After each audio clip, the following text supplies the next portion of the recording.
Do you feel the same about silver during a deflationary? Is there a distinction between gold and silver? You were talking about gold is still steady. Well, the reason good or more good? gold will be better at first during the deflationary point, and that's the reason I think the gold-silver ratio will go from where it is at about 75 to 100 possibly. I think that gold and silver will both go down. Silver will go down more than gold. But then when they take off, at first gold will go up, silver will lag, and then silver will make up all of its time and then some. And it'll, as far as performance, I think you're probably going to see the gold-silver ratio hit something like, it went to 16 in 1980. It's at 70. Silver's value is 1/75th of gold's. It was 1/16th of gold in 1980. I think that this time, if you look at the fundamentals, with gold, only about 5% of all the gold ever mined throughout history, 5 to 10%, has been used up or lost. With silver, it's more than 50%. And silver, the supplies, the ore bodies tend to occur a little closer to the surface. Gold tends to be deeper.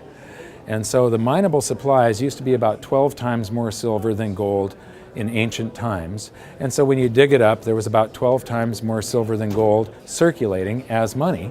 And so the free market was doing something called the price discovery mechanism, figuring out the rarity of these two items and setting their exchange rate on the average for the first 2,000 years at 12 to 1.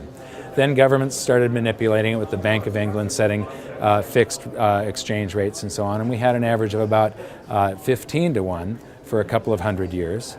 And then it has been extremely out of whack for the last century. Since the late 1800s, the gold-silver ratio has been as high as 100, but it hasn't been at this natural ratio for a long time. In the meantime, we used up all the silver.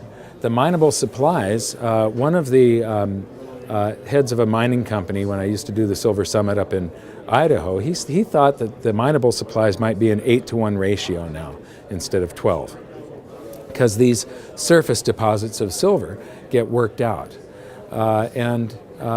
Also, most silver comes as a byproduct from mining other metals.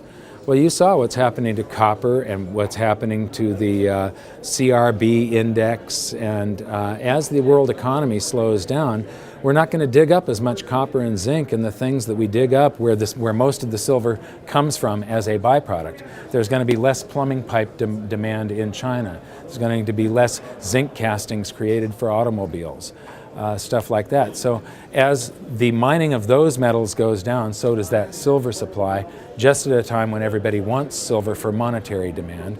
So the price should be explosive. I'm expecting that we will go to a higher value for silver than 1/16th. I think we'll probably go to 1/10th of gold's price, 1/5. Who knows? I mean, you just have to look at all the data and try and use logic to come to a conclusion. And I might be wrong on all of these things, but I'm using as much evidence as I can to build my case as possible.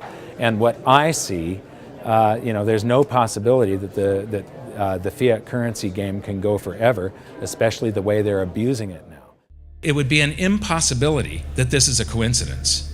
The only reason the stock market is up is because of this gift to Wall Street that Ben Bernanke created.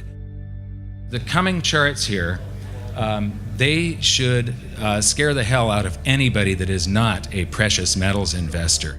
We are in the Bernanke bubble, and it's going to be followed by the Bernanke bust, and Janet Yellen is left to do the cleanup work after this bust is over.